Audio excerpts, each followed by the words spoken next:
Friends, कब्ज एक बहुत ही कॉमन समस्या है जो लगभग हर तीसरे व्यक्ति में होती है। और जब ये समस्या बहुत दिन तक बनी रहती है तब बॉडी में बहुत सारी बीमारियां आ जाती हैं, जैसे कि पाइल्स, फिस्टुला, फिशर और भी बहुत सारी बीमारियां बॉडी में आने लगती हैं कब्ज की वजह से। अगर आपका पेट ठीक से साफ़ नहीं होता है, बहुत सारे नुस्खे आपने इस्तेमाल कर लिए हैं, फिर भी आपका पेट अगर साफ़ नहीं हो रहा है, तो ये वीडियो आपके लिए है।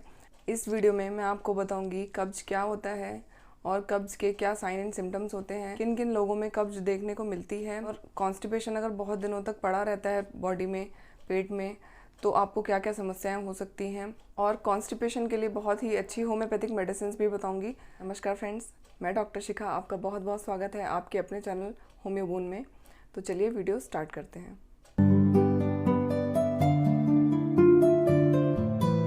अगर आपको मल त्यागते वक्त यानी कि डेफिकेशन के टाइम पर बहुत ज़्यादा प्रॉब्लम होती है और मल त्यागने के बाद अगर आपको हमेशा ये लगता रहता है कि आपको दोबारा जाना है, दोबारा जाने की इच्छा होती है, अगर आपको ऐसा लगता है कि पूरी तरह से आपका स्टूल हुआ नहीं है और आपको फिर से जाना है, तो इस कंडीशन को हम कॉन्स्टिपेशन या कब्ज की कैटेगरी में रखते हैं। तो चलिए सबसे पहले जानते हैं कब्ज होने के क्या क्या कारण होते हैं, यानी कि कॉजेज़ ऑफ कॉन्स्टिपेशन। कब्ज होने का सबसे पहला कारण ये होता है, अगर आपकी जो इंटेस्टाइन है, आपकी जो आंतें हैं, उनमें एक तरह की मूवमेंट्स होती है जिसे हम मेडिकल टर्म में पेरिस्टाल्टिक मूवमेंट कहते हैं। और इस मूवमेंट में आंतें मल को नीचे की तरफ धकेलती हैं। जब यही गति स्लो हो जाती है, यानी कि धीमी हो जाती है, तब हमें कॉन्स्टिपेशन होता है, यानी कि मल पूरी तरह से नीचे नहीं आ पाता है और आंतों में फंस कर रह जाता है। आंतों की इसी मूवमेंट की वजह से स्टूल एनस के थ्रू पास होता है।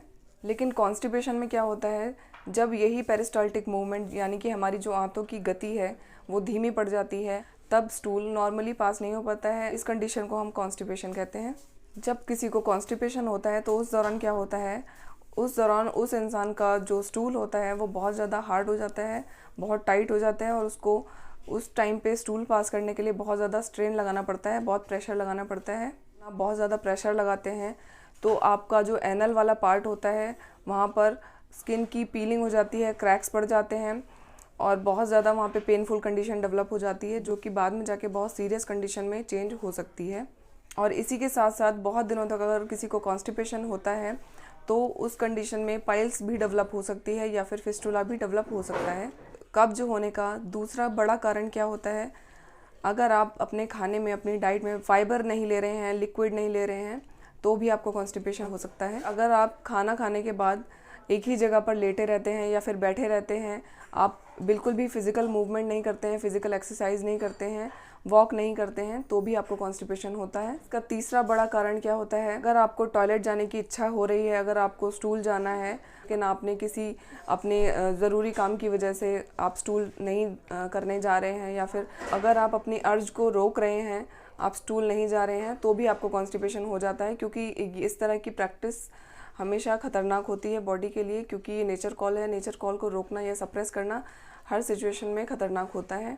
फ्रेंड्स, इसका चौथा बड़ा कारण क्या होता है, अगर आपको पास्ट में टाइफाइड या जॉन्डिस जैसी बीमारियां हुई हैं और अगर आपने इन बीमारियों के लिए बहुत टाइम तक एलोपैथिक मेडिसिन खाई हैं, तो भी आपको कॉन्स्टिपेशन हो सकता है और आपकी आंतों की गति धीमी पड़ सकती है। फ्रेंड्स, इसका पांचवा बड़ा कारण क्या होता है, अगर आपको बहुत टाइम तक स्ट्रेस है, एंजाइटी है, बहुत डिप्रेशन है, अगर आपको इस तरह की मेंटल कंडीशंस डेवलप हो रही हैं और बहुत सालों साल से हैं अगर आपको ये सब चीज़ें, तो भी आपको कॉन्स्टिपेशन होता है। फ्रेंड्स, इसका छठा बड़ा कारण होता है नाइट वॉचिंग। अगर आप पूरी पूरी रात सोते नहीं हैं या फिर आप कुछ काम करते हैं, लैपटॉप में काम करते हैं, या आपकी नाइट शिफ्ट होती है, तो आप नाइट जॉब में अगर वर्क करते हैं, या फिर बहुत सारे लोगों को रात में जागने का आदत होती है, हैबिट होती है, या फिर शौकिया तौर पर भी लोग रात को जागते हैं, और यही कंडीशन जब सालों साल रिपीट होती रहती है, तो आपकी बॉडी के फंक्शंस ऑपोजिट हो जाते हैं या फिर डिस्टर्ब होने लगते हैं, तो इसकी वजह से भी आपको कॉन्स्टिपेशन होता है। फ्रेंड्स, इसका सातवां कारण होता है, अगर आप बहुत ज़्यादा ऑयली फूड खा रहे हैं, बहुत स्पाइसी फूड खा रहे हैं, बहुत जंक फूड खाते हैं, तो भी आपको कॉन्स्टिपेशन डेवलप हो जाता है। अगर आप बहुत ज़्यादा गुस्सा करते हैं तो भी आपकी बॉडी के फंक्शंस यानी कि आपके पेट के फंक्शंस बहुत हद तक डिस्टर्ब हो जाते हैं और आपको कॉन्स्टिपेशन हो जाता है। चलिए अब चलते हैं कॉम्प्लिकेशंस ऑफ कॉन्स्टिपेशन, यानी कि अगर आपको बहुत टाइम तक कॉन्स्टिपेशन रहता है तो इसके क्या क्या खतरनाक परिणाम हो सकते हैं। तो जैसा कि मैंने आपको वीडियो की स्टार्टिंग में भी बताया, अगर आपको लंबे टाइम तक कॉन्स्टिपेशन रहता है तो आपको 3 मेन समस्याएं होंगी ही होंगी। इसमें पहली समस्या आती है फिशर, यानी कि आपके जो एनल रीजन है वहाँ पर आपको क्रैक्स पड़ जाएंगे और वहाँ से ब्लीडिंग होना स्टार्ट हो जाएगी। जब फ्रेंड्स दूसरी जो बड़ी बीमारी होती है कॉन्स्टिपेशन की वजह से वो है पाइल्स। पाइल्स में 2 तरह के पाइल्स होते हैं, bleeding piles and non bleeding piles. तो पाइल्स अपने आप में ही बहुत बड़ी बीमारी है, बहुत बड़ी प्रॉब्लम होती है, बहुत पेनफुल कंडीशन होती है। तो ये भी एक ऐसी कंडीशन होती है जब बहुत टाइम तक आपका जो हार्ड स्टूल है वो एनएस के थ्रू पास होता रहेगा तो आपकी वहाँ की वेन्स बहुत ज़्यादा सेंसिटिव हो जाती हैं और स्वेल्ड हो जाती हैं। तो एक कंडीशन ये हो जाती है। और थर्ड कंडीशन होती है कॉन्स्टिपेशन की वजह से फिस्टुला, इसको हम एनल फिस्टुला भी बोलते हैं। ये भी एक बहुत बड़ी पेनफुल कंडीशन होती है। तो कोई भी नहीं चाहता है कि उनको इस तरह की बीमारियां हो या उनको इस तरह की प्रॉब्लम से जूझना पड़े। तो बहुत ज़रूरी है कि आप अपने पेट को साफ़ रखें और कॉन्स्टिपेशन अपने पेट में ना जमा होने दें। चलिए होम्योपैथिक मेडिसिन की बात कर लेते हैं। ये कॉन्स्टिपेशन में कौन कौन सी ऐसी होम्योपैथिक मेडिसिन है जो आपका कॉन्स्टिपेशन बिल्कुल ठीक कर सकती है। तो सबसे पहली मेडिसिन आती है प्लम्बम मेट। ये एक ऐसी मेडिसिन होती है जो आपकी इंटेस्टाइन की मूवमेंट को नॉर्मल करती है। आपकी इंटेस्टाइन की जो मूवमेंट स्लो पड़ गई है उसको नॉर्मल कंडीशन में लेकर आती है और आपका जो हार्ड स्टूल होता है उसको सॉफ्ट करती है। अगर आपका स्टूल बहुत हार्ड है, ब्लैक कलर का है, हमेशा आपको लगता है कि स्टूल जाना है, आप सेटिस्फाई नहीं रहते हैं, तो इस मेडिसिन का आप यूज़ कीजिए। बहुत अच्छी मेडिसिन है और इसके बहुत अच्छे रिजल्ट देखे गए हैं। तो प्लम्बम मेट को आपको कैसे लेना है। सबसे पहले आपको प्लम्बम मेट 200 पोटेंसी में लेकर आनी है, 30 ml में आपको लेकर आनी है और ये किसी भी होम्योपैथिक शॉप से आपको इजीली मिल जाएगी। तो इसको आपको कैसे लेना है, आपको सुबह शाम प्लम्बम मेट 200 की डोज लेनी है। 2 बूंदे सुबह लेनी है आपको, 2 बूंदे शाम को लेनी है, डायरेक्ट जीप पर लेनी है और इसको आपको कम से कम 2 से 3 महीने तक कंटिन्यू करना है। इससे आपका कॉन्स्टिपेशन पूरी तरह से ठीक हो जाएगा। अगर आपका स्टूल बहुत ज़्यादा हार्ड होता है, बहुत आपको प्रेशर लगाना पड़ता है उसको पास करने के लिए, बहुत डार्क कलर्ड का होता है, जैसा कि बिल्कुल जला हुआ हो, इस तरह का स्टूल आपका दिखता है और आपको बिल्कुल अर्ज नहीं होती है जाने की, स्टूल जाने की बिल्कुल आपको इच्छा नहीं होती है, बहुत टाइम तक आप स्टूल के लिए नहीं जाते हैं और अगर आप जाते हैं तो आपका स्टूल भी बिल्कुल जला हुआ और डार्क रहता है, तो ब्राइनिया अल्बा आपके लिए बहुत अच्छी मेडिसिन है। तो चलिए जानते हैं आपको ये कैसे लेनी है। तो सबसे पहले आपको ब्राइनिया अल्बा 200 पोटेंसी में लेकर आनी है और इसकी भी आपको 2 से 4 बूंदें डायरेक्ट जीप पर आपको लेनी है। ब्राइनिया अल्बा 200 आपको सुबह दोपहर शाम 3 टाइम लेनी है और इसकी आपको 2 से 4 बूंदें डायरेक्ट जीप पर डालकर लेनी है कम से कम 2 से 3 महीने तक। फ्रेंड्स थर्ड मेडिसिन है एलुमिना। अगर आपका स्टूल बहुत ज़्यादा हार्ड आता है, बहुत ज़्यादा आपको प्रेशर लगाना पड़ता है, बहुत स्ट्रेन लगाना पड़ता है स्टूल को पास करने के लिए, आपको इतना हार्ड स्टूल आता है कि आपको उसको पास करने के लिए किसी भी चीज़ को पकड़ना पड़ता है, जैसे कि टैप हो गया, टैप को आपको पकड़ना पड़ता है तो उसको पकड़ने के बाद आपका स्टूल पास होता है। तो अगर इस तरह की आपको कंडीशन डेवलप होती है तो एलुमिना बहुत अच्छे से वर्क करती है, बहुत वंडरफुली एक्ट करती है। और फ्रेंड्स इसकी भी आपको 2-2 बूंदें डायरेक्ट जीप पर डालकर लेनी है और इसको आपको दिन में 2 बार लेना है, सुबह और शाम। चलिए friends next medicine nux vomica. तो नक्स वोमिका आपको किस कंडीशन में लेनी है, अगर आप पूरा दिन बैठे रहते हैं और सिर्फ खाते रहते हैं और इसी के साथ साथ अगर आपका सिर्फ बैठने का काम है, आप रात भर जागते हैं, जागने का काम है, अगर आपकी बहुत ज़्यादा सीडेंट्री लाइफ है, मतलब आप कुछ भी फिजिकल वर्क नहीं करते हैं, सिर्फ लेटना और खाने वाली ऐसी लाइफ है आपकी, बहुत ज़्यादा अल्कोहल पीते हैं, बहुत नॉनवेज खाते हैं, बहुत ऑयली फूड्स खाते हैं, तो इस तरह का अगर आपका लाइफस्टाइल है तो आपको नक्स वोमिका बहुत अच्छे से वर्क करेगी आपके ऊपर। चलिए जानते हैं नक्स वोमिका आपको कैसे लेनी है। तो नक्स वोमिका आपको 30 पोटेंसी में लेकर आनी है। इसकी आपको 2 से 4 बूंदें डायरेक्ट जीप पर डालकर लेनी है और इसको आपको सिर्फ एक ही टाइम लेना है, यानी कि जब आप सोने जाएं उससे 1 घंटा पहले आपको इसको लेना है नाइट में। फ्रेंड्स नेक्स्ट मेडिसिन है वो एक मदर टिंचर है, बहुत ही अच्छा मदर टिंचर है जो कि बहुत सारी पेट की समस्याओं के लिए बहुत उपयोगी होता है और इसके बहुत अच्छे रिजल्ट्स देखे गए हैं। तो उस मदर टिंचर का नाम है कार्डस मरियानस क्यू। तो ये हमारे लीवर पे बहुत अच्छा एक्ट करता है। अगर आपका लीवर बहुत ज़्यादा वीक है, अगर आपको पास्ट में जॉन्डिस हो चुका है, आपको चिकनगुनिया या फिर आपको टाइफाइड हो चुका है, तो इस तरह की अगर आपको बहुत ज़्यादा क्रॉनिक बीमारियां हो चुकी हैं तो आप कार्डस मरियानस ले सकते हैं। और उसके बाद अगर आपको कॉन्स्टिपेशन डेवलप हुआ है तो आपको ये मेडिसिन लेनी चाहिए, बहुत अच्छी मेडिसिन है। लीवर अगर आपका वीक हो चुका है, बहुत ज़्यादा अल्कोहल पीते हैं उसकी वजह से लीवर वीक हो चुका है, बहुत ज़्यादा ऑयली फूड आपने खाया है, आपका खाने पीने का आपका टाइम टेबल नहीं रहा है पहले, तो आपका जो डाइजेशन है बहुत वीक हो चुका है, तो इस कंडीशन में आपको कार्डस मरियानस क्यूब बहुत अच्छा वर्क करेगा आपके ऊपर। फ्रेंड्स, इस मेडिसिन को मैं अपने क्लिनिक में बहुत सारे पेशेंट को दे चुकी हूँ और उनके ऊपर बहुत अच्छे रिजल्ट्स इसके देखे गए हैं। ये मेडिसिन आपके लीवर को बहुत स्ट्रॉन्ग करती है, लीवर को एक्टिवेट करती है। ये मेडिसिन आपके खाने का आपकी बॉडी में बहुत अच्छे से एब्जॉर्प्शन करती है, आपका डाइजेशन को बहुत इम्प्रूव करती है। अगर आपको गैस की समस्या बहुत रहती है तो गैस की समस्या से आपको निजात दिलाती है। आपको अगर भूख नहीं लगती है तो अच्छे से आपकी भूख को खोल देती है और आपकी एपेटाइट को इंक्रीज़ करती है। ये लिवर हमारी बॉडी का लार्जेस्ट ग्लैंड होता है और लिवर को हेल्दी रखना बहुत ज़रूरी होता है। अगर लिवर वीक हो जाता है तो हमें बहुत सारी समस्याएं हो जाती हैं डाइजेशन से संबंधित, और जब हमारा डाइजेशन ही ठीक नहीं रहेगा तो हमारी पूरी बॉडी पे उसका इफ़ेक्ट होगा, जिसकी वजह से हम हमेशा बीमारियों से घिरे रहेंगे। तो सबसे ज़्यादा ज़रूरी होता है हमारे लीवर को हेल्दी रखना। तो ये मेडिसिन आपके लीवर को बहुत अच्छे से हेल्दी रखती है।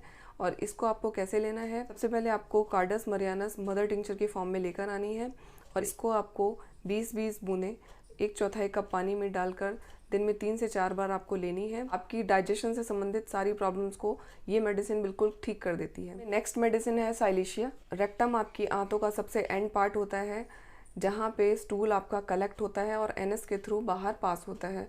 तो उस एरिया में आपको बिल्कुल पैरालिसिस जैसा सेंसेशन फील होता है, यानी कि वहाँ पे आपको ऐसा लगता है कि बिल्कुल जान नहीं बची है। तो इस तरह की अगर आपको कंडीशन डेवलप होती है, इस तरह का अगर आपको लगता है, तो आप इस केस में साइलिशिया ले सकते हैं।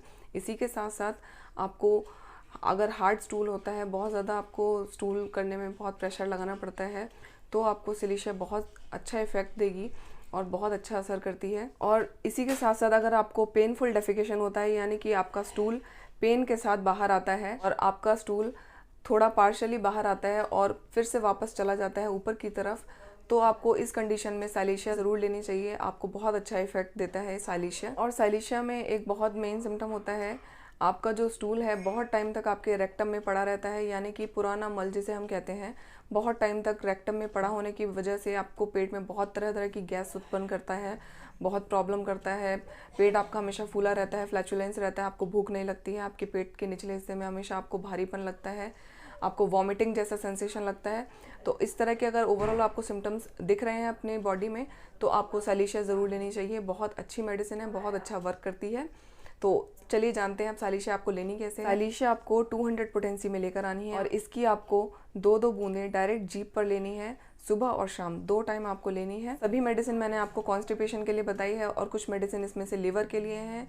तो अगर आपको जो भी सिम्टम्स आपके कंडीशन के अकॉर्डिंग आपको मैच कर रहा है, तो आप ये मेडिसिन बिल्कुल ले सकते हैं। बिल्कुल कोई साइड इफ़ेक्ट नहीं है इन मेडिसिन का, पूरी तरह से सेफ़ है, बच्चों को भी दी जा सकती हैं। और अगर फिर भी आपको अपना सिम्टम्स नहीं समझ आ रहा है, तो आप अपने नज़दीकी होम्योपैथिक डॉक्टर से ज़रूर कंसल्ट करिए और अपनी कंडीशन बताइए। वो आपको आप पूरी केस टेकिंग लेके आपको मेडिसिन प्रिस्क्राइब करेंगे आपके सिम्टम्स के अकॉर्डिंग, आपके कॉन्स्टिट्यूशन के अकॉर्डिंग, और आपकी जो प्रॉब्लम है वो बिल्कुल जड़ से ठीक हो जाएगी इन मेडिसिन के थ्रू। तो चलिए फ्रेंड्स, अंत में ये जानते हैं कि अगर आपको कॉन्स्टिपेशन है तो कुछ ऐसे मैनेजमेंट जो आपको मेडिसिन के साथ साथ ज़रूर करने चाहिए, जिससे कि आपका कॉन्स्टिपेशन जल्दी से जल्दी ठीक होने में आपको बहुत हेल्प मिलेगी। तो सबसे पहला मैनेजमेंट देखते हैं। सबसे पहले मैनेजमेंट में आपको क्या करना है, आपको सबसे ज़्यादा पानी पीना है या फिर लिक्विड लेना है अपनी डाइट में, जिसमें कि आप प्लेन वाटर ले सकते हैं, आप जूस ले सकते हैं, आप फ्रूट जूस ले सकते हैं, वेजिटेबल जूस ले सकते हैं, आप वेजिटेबल सूप ले सकते हैं। और अगर आप वेजिटेबल सूप होममेड लें तो बहुत ही अच्छा रहेगा मार्केट की बजाय। और इसी के साथ साथ आप कोई भी सीजनल फ्रूट डेली खाने की आदत बनाइए। और इसी के साथ साथ आप गाजर डेली खाने की आदत बनाइए, क्योंकि गाजर में बीटा कैरोटीन होता है जो आपकी ओवरऑल हेल्थ के लिए बहुत अच्छा होता है। और गाजर में बहुत सारा फाइबर होता है जो आपकी आंतों की सफाई करता है। हमेशा याद रखिए, अगर आपको कॉन्स्टिपेशन होता है तो आप जितना फाइबर अपनी डाइट में बढ़ाएंगे और जितना फ्लूइड आपकी डाइट में बढ़ाएंगे, उतना आपके पेट के लिए अच्छा होगा। आप इसको लेके देखिए, आपको अपनी बॉडी में विजिबल चेंजेस दिखेंगे, बहुत पॉजिटिव रिजल्ट दिखेगा आपको। आपका पेट हल्का रहेगा, हमेशा आपको भूख लगेगी, आपका अब्जॉर्प्शन अच्छे से होगा, जो भी आप खाना खाते हैं बहुत अच्छे से एब्जॉर्ब होगा। तो आपको अपनी डाइट में चेंजेस करने की ज़रूरत है। साथ साथ अगर आप बहुत ज़्यादा ऑयली फूड्स खाते हैं, यानी कि बहुत डीप फ्राइड फूड खाते हैं, नॉन वेज खाते हैं, अल्कोहल लेते हैं, या मैदा से बनी चीज़ें खाते हैं, डीप फ्राइड या जंक फूड बहुत खाते हैं, तो उसको बिल्कुल उसी वक्त आपको बंद करना पड़ेगा। और उसकी जगह पर आपको जो मैंने हेल्दी फूड्स आपको बताया है वो सब आप अपनी डाइट में इंक्लूड करेंगे, तो आपके पेट के लिए बहुत अच्छे से ये सब चीज़ें हेल्पफुल होंगी। बहुत इंपॉर्टेंट चीज़, अगर आप योगा करते हैं, डेली आप खाली पेट सुबह सुबह 15 मिनट सिर्फ योगा करते हैं तो आपकी बॉडी के लिए बहुत ही अच्छा इफ़ेक्ट देता है ये। अगर आप बाकी कोई योगा नहीं कर पा रहे हैं या आपके पास टाइम नहीं है तो आप सिर्फ एक कपालभाति योगा करिए। कपालभाति योगा कैसे करते हैं वो बहुत सारे वीडियोस अवेलेबल हैं, आप उनको देख के कर सकते हैं। और ये इस तरह का योगा होता है जो आपकी हेड टू टो तक जितनी भी समस्याएं होती हैं वो सारी समस्याएं आपकी लगभग ख़त्म कर देता है। Lastly most important point is, कभी भी आप खाना खाएं तो उसके तुरंत बाद आपको बैठना नहीं है या फिर लेटना नहीं है। खाना खाने के बाद आपको कम से कम 10 से 15 मिनट तक सिर्फ सिंपल वॉक करनी है और उसके बाद आप बैठ सकते हैं या फिर उसके बाद आप लेट सकते हैं। तो चलिए friends, that's all for today. ज़रूर बताइएगा आपको आज का वीडियो कैसा लगा। अगर आपको मेरे वीडियोस अच्छे लगते हैं तो कृपया मेरे चैनल को सब्सक्राइब करें और ज़्यादा से ज़्यादा इसको शेयर करें जिससे कि बहुत सारे लोग इसका लाभ उठा पाएँ। तो चलिए, मैं आपको मिलती हूँ एक और बहुत अच्छे हेल्थ से रिलेटेड या फिर ब्यूटी से रिलेटेड वीडियो के साथ। तब तक के लिए stay happy and stay fit and stay tuned with me. Thank you so much for watching my videos. Bye.